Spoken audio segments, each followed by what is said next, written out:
उपस्थित हुए हैं और इसमें क्या क्या निर्णय अभी होने वाले हैं। और डे 1 से ही सर्व हिंदू समिति को एक अपना मार्गदर्शन देकर एक टीम के साथ सबों को जोड़कर आगे लाने वाले इनके नेतृत्वकर्ता आदरणीय डॉक्टर दिनेशानंद गोस्वामी जी से सर से आग्रह करता हूं वो आए और अपना आशीर्वचन दें।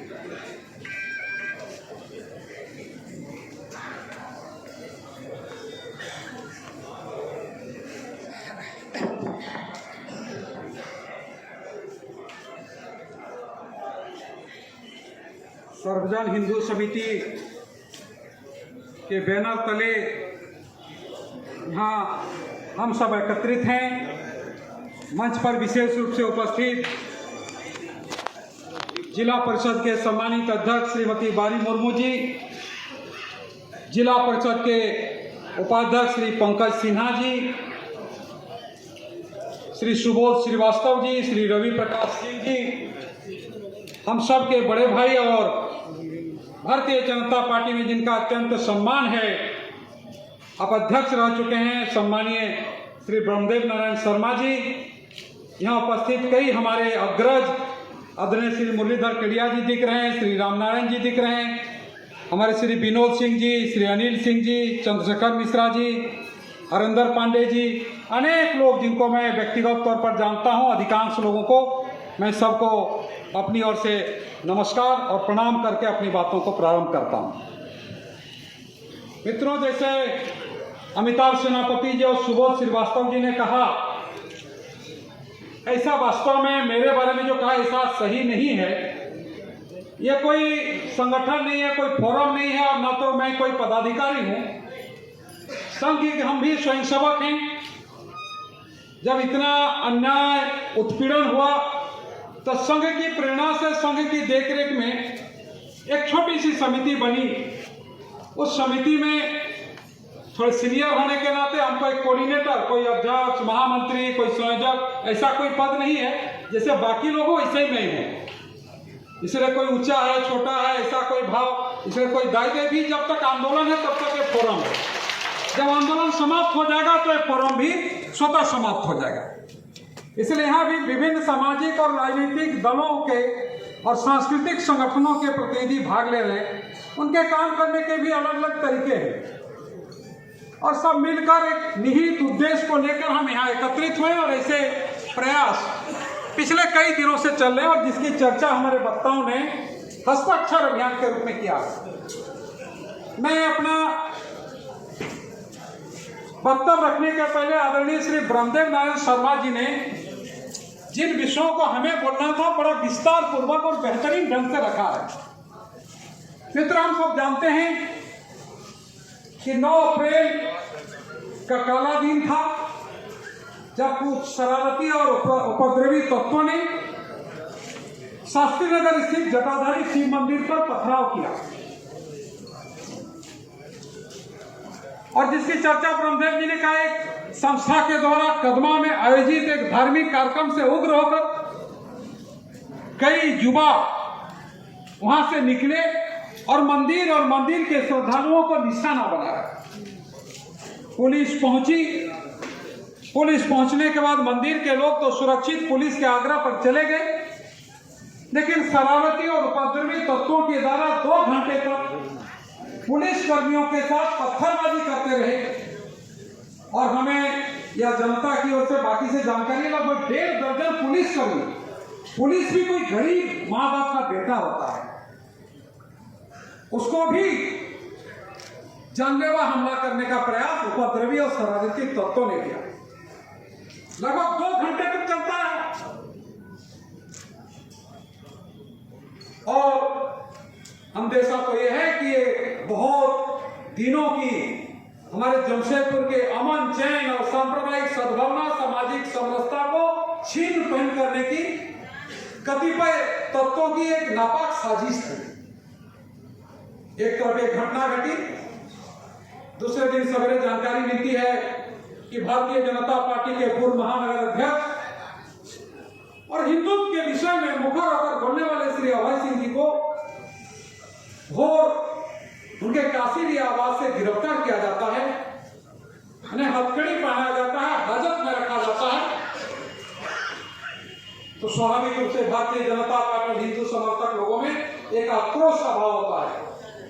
मुझे भी जब जानकारी मिली, मैं लगभग 10 साढ़े 10 बजे मैं डिस्ट्रिक्ट थाना गया, काफी भीड़ थी। थाना जाकर के मैं अंदर गया, हालांकि अंदर जाने की अनुमति नहीं दे रही थी। मैंने अंदर जाकर उनके साथ बात किया, आधा घंटा रहा।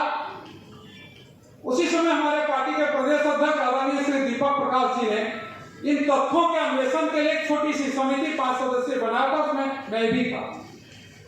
तो जो लोग आए थे, श्री जेबी तबीब पूर्व गृह सचिव थे, श्री लक्ष्मण प्रसाद सिंह जी जो हमारे पूर्व आईजी रहे हैं, श्री लक्ष्मण टुडू जी, हमारे यहाँ के लोकप्रिय सांसद श्री विद्युत बरन महतो जी। सबसे मिलने के बाद हम लोग प्रशासनिक पदाधिकारी डीसी मैडम और एसएसपी साहब से भी मिले और मिल करके हम लोगों ने उसी दिन प्रोटेस्ट किया कि अभय सिंह एक सम्मानित नेता है, उसका एक लगभग 3 दशकों का राजनीतिक और सार्वजनिक जीवन का एक बेहतरीन कैरियर रहा है, उनके साथ इस प्रकार असम्मानजनक व्यवहार करना ही गलत है। ऐसे कई विषयों को हम लोगों ने रखा। बाद में भी हमारी और बाकी लोगों की डीसी और एसएसपी से बात हुई। सब लोगों ने कहा कि अच्छा, ऐसा कौन सा लोकतंत्र में ये तो आपातकाल याद आता है कि कोई प्रतिनिधिमंडल मिलने जाए और फिर प्रतिनिधिमंडल को ही आरोपी बनाकर जेल भेज दिया जाए। श्री सुधांशु झा कौन से ऐसे अपराधी थे जिनको पुरी के होटल से लेकर के लाया गया? इससे निश्चित रूप से इस शहर के बड़े तबके की हिंदू भावनाएं आहत हुई है। मित्रों, लोकतंत्र में सभी मजहब, संप्रदाय, समाज के लोगों को अपना पर्व त्योहार मनाने की स्वतंत्रता रहती है। प्रशासन की जिम्मेदारी रहती है कि शांतिपूर्वक ढंग से वो अपना पर्व त्योहार मनाए, उनके कारण दूसरों को, दूसरे के कारण पर्व त्योहार मनाने वालों को तकलीफ न हो, इसकी जिम्मेदारी, सुरक्षा की जिम्मेदारी प्रशासन की रहती है। और हम तो यहाँ जितने लोग बैठे हैं, जो नहीं भी हैं, हर व्यक्ति इस बात को महसूस करता है, यह देश लोकतांत्रिक देश है या सेकुलर कंट्री है। इसमें हर व्यक्ति जो संविधान की बातों को मानना हर नागरिक का पावन कर्तव्य है, लेकिन उतना ही कर्तव्य संविधान और नियमों को मानना प्रशासन की भी जिम्मेदारी बनती है। इसीलिए बेहतर जनसंवाद, प्रबुद्ध जनों के साथ बातचीत, हमें लगता है कि अगर प्रशासन प्रबुद्ध जनों के साथ बातचीत करती, बेहतर जनसंवाद रहता, तो इस प्रकार की घटनाएं टल सकती। हम लोगों ने उसी दिन कहा था जिला और प्रशासन के वरीय पदाधिकारियों के साथ कि गलत हुआ है और आप आगे की कार्रवाई ना करें। आप सवेरे लोगों के घर में जाके जो छापामारी करते हैं वो नहीं होना चाहिए। हम लोगों ने उनसे कहा था, लेकिन बाद के दिनों में होता रहा और इससे पूरा आहत है, पूरा समाज आहत है। और सवाल इतना ही नहीं, आप में से बहुत लोग जेल भी गए, हम लोग भी जेल गए, जेल में अपने साथियों से मिले। आज उनके साथ हुआ, कल किसी के साथ हो सकता है। उन्होंने कोई घर के काम से जेल नहीं गए हैं, उसमें तो सभी के सभी निर्दोष हैं। जांच 2 चीजों पर होनी चाहिए। हम लोगों ने भी कहा है कि न्यायिक जांच हो या सीबीआई की जांच हो, जांच तो होनी ही चाहिए। हम लोग जांच के पक्षधर हैं। पुलिस पर कातिलाना हमला करने वाले इसे तत्व कौन थे? मंदिर को निशाना बनाने वाले तत्व कौन थे? और जब 8 तारीख को जिसकी घटना की चर्चा वक्ताओं ने किया, 8 तारीख की शाम को जब वहां पर थोड़े तनाव हुए, तो ऐसी कौन सी बात थी कि 9 तारीख को परमिशन मिला या नहीं मिला पता नहीं। एक कदमा के जिस गणेश पूजा मैदान की बात होती है, वहां इतने बड़े जमावड़ा करने की, ये सारी बातों की तो जांच होनी ही चाहिए। और सारे लोग जो भारतीय जनता पार्टी, वी सुंदर प्रसाद और अन्य हिंदू लोग हैं, सब के सब निर्दोष हैं। कोई भी दोषी नहीं है, सब निर्दोष हैं। इसलिए आज की भी ये जो बैठक है, हम सब आभार प्रकट करते हैं आप सब सम्मानित बंधुओं और भगिनियों का। बरसात के कारण विलंब से शुरू हुआ और आज के बैठक में इन सब बातों को आप पहले से जानते हैं, इनसे अधिक बातों को जानते हैं, लेकिन लगा कि एक बार विमर्श करना चाहिए और सब संगठनों की, चाहे राजनीतिक और सामाजिक संगठन, उनके कुछ कैलेंडर्स होते हैं, उनकी कुछ कार्यक्रम भी बनते हैं। लेकिन एक फोरम है, जैसा मैंने पहले बताया, फोरम स्थायी नहीं है। और इसका पहला और प्रमुख मांग हमारा है कि गिरफ्तार किए गए सभी निर्दोष हिंदू नेताओं को बिना शर्त प्रशासन रिहा करे। और इतना ही नहीं, जो गिरफ्तार नहीं हुए हैं लेकिन एफआईआर में जो नाम है, जिनको पुलिस खोजबीन कर रही है, आप बाद में बोलेगा या आप बोल दीजिए, मैं बाद में बोलता हूं। कोई हाँ बात करेंगे। भाषण दे रहे हैं, सारे लोग आप लोग कार्यकर्ता सुन रहे हैं कि लास्ट में क्या इसका संदेश पूरे झारखंड में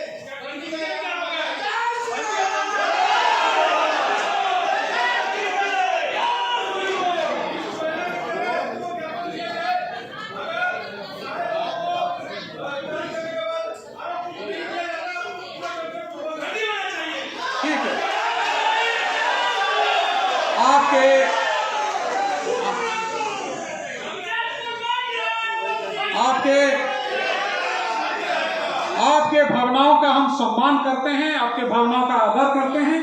उसी दिशा में हमारे साथी भी सोच रहे हैं।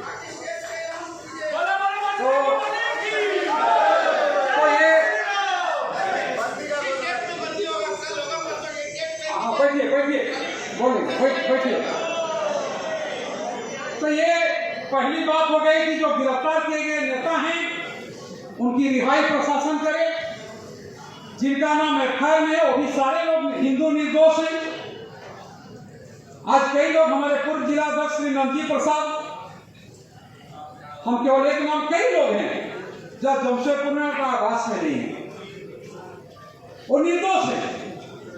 उनके नामों को एफआईआर से हटाया जाए, जांच हो, जांच में जो दोषी पाते, खासकर जिन्होंने सांप्रदायिक हिंसा फैलाने का कोशिश किया, जिन्होंने पुलिस पर हमला किया, जिन्होंने साजिश रचा, ऐसे तत्वों का पर्दाफाश भी होना चाहिए और उनको भी कानून के शिकंजे में आना चाहिए। ये दो मांग को लेकर अलग अलग तरीके से और सामूहिक तरीके से हम लोग पिछले कई दिनों से आवाज उठाते रहे। इसी विषय पर संघ के मार्गदर्शन में एक समिति भी छोटी सी बनी आप लोगों का। जैसे अभी दो लोगों को सुझाव दिए, बंद होना चाहिए, कुछ और होना चाहिए, अच्छे सुझाव हैं। ये सुझाव पहले भी आए अलग अलग तरीके से। एक बात खाली समझ लीजिए, कार्यक्रम हम करेंगे जब तक वो लोग रिहा नहीं होते हैं, आंदोलन तो होगा। लेकिन आंदोलन में दो मर्यादाओं का ध्यान रखना है। दो मर्यादा, एक तो लोकतांत्रिक और अहिंसात्मक तरीके से होगा। लोकतंत्र पर हमारी आस्था है और हिंसा पर भरोसा नहीं है, हम अहिंसक हैं। इसलिए हम लोग नारा लगाते थे विद्यार्थी परिषद में, हमला चाहे कैसा भी हो, हाथ हमारा नहीं उठेगा। इसलिए कि हिंदू सहनशील है, हम लॉफुल सिटीजन है, कानून को मानने वाले नागरिक हैं। इसलिए जो रास्ता हमारे महापुरुषों ने बताया उस रास्ते पर होगा। बंद भी होगा तो शांतिपूर्वक होगा, समझा के करेंगे, जबरदस्ती नहीं करेंगे। कोई भी कार्यक्रम हम जबरदस्ती नहीं करेंगे। हम जनता का आशीर्वाद उनके दरवाजे पर जाकर लेंगे कि बहुत संगठित तरीके से नहीं हुआ। यहाँ उपस्थित या जो नहीं भी है, एक आह्वान पर, उस समय तो ऐसा कुछ कमेटी भी नहीं बना था, सर्वजन हिंदू समाज एक ऐसे फोरम बना था। लेकिन जमशेदपुर महानगर के विभिन्न चौक चौराहों पर शाम को, उस समय इतनी भयंकर गर्मी थी, हर जगह हस्ताक्षर अभियान चला और 1000 से अधिक लोग हर जगह जाकर के इस मुद्दे को लोग रिहा करने के लिए हस्ताक्षर किए। अभी मित्रों, यहाँ अलग अलग सामाजिक संगठनों के लोग हैं, भारतीय जनता पार्टी के अनेक कार्यकर्ता। अभी भारतीय जनता पार्टी का एक बड़ा कार्यक्रम है, आप सबों को भी निमंत्रण है। 30 अप्रैल को देश भर में लगभग 10 लाख स्थानों पर मन की बात प्रधानमंत्री के सुनने की योजना बन रही है। ये कई दिनों से चल रहा है। 30 तारीख को 11 से 11:30 था, तो भारतीय जनता पार्टी के बूथ समितियों ने किया है। इसके चलते हम लोगों ने पहले सोचा था 27 तारीख को मसाल जुलूस, ऐसा हम लोगों ने विचार नहीं किया था। एक सोचा था कि 27 तारीख को मसाल जुलूस निकालेंगे और 2 दिन के बाद जमशेदपुर बंद का कॉल करेंगे। ये हम लोगों ने आपस में कोई चर्चा नहीं किया था। आज सवेरे एक छोटा सा ग्रुप बैठा था संघ के अधिकारी के साथ। उसमें निर्भय सिंह जी थे, हरदर नारायण शाह जी थे, देवेंद्र सिंह जी थे, सुबोध श्रीवास्तव जी थे, गुंजन यादव जी थे, अनिल मोदी जी भी थे और अमिताभ सेनापति थे और किन्हीं को आना था। 1-2 लोग नहीं आ पाए, अनुपस्थित थे, मुझे नाम ध्यान में नहीं आता। ऐसे एक 12-14 लोगों को बैठना था। उन सब के बाद और अभी विजय तिवारी जी बाहर में निर्भय सिंह जी हैं और संघ के अधिकारियों के साथ बात कर रहे हैं जो टोली के हैं कि डेट्स के बारे में। अभी हमारे यहाँ कुर्ची आया है, उनका सुझाव है 27 के जगह पर उन लोगों ने कहा है जो बाहर हैं इस समिति के लोग, 29 तारीख रविवार को शाम 5 बजे साक्षी स्थित नोटिफाइड एरिया के बाहर जो मैदान रोड है वहां से एक मसाल जुलूस, बृहद मसाल जुलूस निकलेगा गिरफ्तार नेताओं को रिहा करने के लिए। 29 तारीख के कार्यक्रम में शनिवार है 29 तारीख के कार्यक्रम में वहां से वो गोलचक्कर तक मार्च करेगा। उसका रूट एक छोटी सी समिति तय करेगी। कुछ मसाल रहेगा, कुछ मोबाइल के टॉर्च लाइट रहेंगे और एक ही मांग रहेगा प्रमुख रूप से, जो गिरफ्तार नेताओं को रिहा करो। यह प्रमुख मांग हमारी है और उन नेताओं के समर्थन में हम वहां पर 5 बजे उपस्थित हों। वहां कोई भाषण नहीं होगा। हम अपने तख्ती दिखाते हुए और अपने मसाल के माध्यम से हम जमशेदपुर के जनगण को हम उनसे आग्रह करेंगे कि इस लड़ाई में आप साथ दें। यह लड़ाई केवल अभय सिंह, सुधांशु ओझा, चंदन चौबे का नहीं है। ये जमशेदपुर और झारखंड और देश में रहने वाले हर शांतिप्रिय ऐसे हिंदू का है जो गलत ढंग से उन पर आपराधिक मामले जोड़े गए हैं। 29 के बाद 30 को कार्यक्रम के बारे में एक छोटी टोली बैठेगी। अभी डेट नहीं बता रहे, लेकिन अगले सप्ताह किसी भी दिन 30 तारीख को घोषणा होगा जमशेदपुर बंद का। मान के चलिए इसका डेट सारे समिति के सदस्यों ने कहा कि 30 तारीख को शाम को, क्योंकि दोपहर तक खत्म हो जाएगा जो इसका कार्यक्रम, तो 30 की शाम को इसकी घोषणा होगी और उसके बाद आगे की चरणों की घोषणा हम 30 तारीख को करने वाले हैं। इसलिए आप सभी से जिस प्रकार हस्ताक्षर अभियान में आपका सक्रिय समर्थन रहा, आपका आशीर्वाद 29 तारीख के कार्यक्रम में हो। एक बड़ी संख्या में 29 तारीख को शनिवार है ना, शनिवार को शाम 5 बजे वहीं पर मोटरसाइकिल, कार जो भी है, जैन भवन के सामने बड़ा जगह है पार्किंग का, वहां से एकत्र होकर के माइक होगा और माइक से हम लोग मसाल लेकर के और एक मांग, निर्दोष सभी हिंदू नेताओं की अविलंब रिहा करो। सहमत है इस मांग पर? सभी निर्दोष हैं। अगर आप सहमत हैं इस मांग पर, एक बार दोनों हाथ करके कहें जय श्री राम, जय श्री राम। तो 29 तारीख को 5 बजे जैन भवन के सामने हम हिंदू नेताओं को रिहा करने के मांग के समर्थन में मसाल को प्रज्वलित करते हुए, अंधकार को दूर करते हुए हम मांग करेंगे और जमशेदपुर की जनता के सामने हम उनको आशीर्वाद मांगेंगे कि सर्वजन हिंदू समिति ने जो आपसे आह्वान किया है, आप अपना आशीर्वाद दीजिए। और 30 तारीख की शाम को ये जो 10 लोगों का, उसमें 2-4 लोगों को मैं आग्रह करूंगा जो संघ के अधिकारी हैं, उनसे आग्रह करूंगा 2-3-4 लोग और भी सामाजिक जीवन के क्षेत्र के लोग हैं, उनको जोड़ते हुए एक बार 2 घंटा विस्तार पूर्वक बैठक हो और बैठक होकर के बंद का या आगे का जो भी कार्यक्रम, खाली बंद की बात नहीं है, आगे का एक चरण जो है हम उन नेताओं को रिहा करने के लिए अगले चरण की योजना बनाएं। और मुझे उम्मीद है कि जो भी कार्यक्रम लोग बनाएंगे उस कार्यक्रम में आपका सक्रिय सहयोग रहेगा। बहुत बहुत धन्यवाद।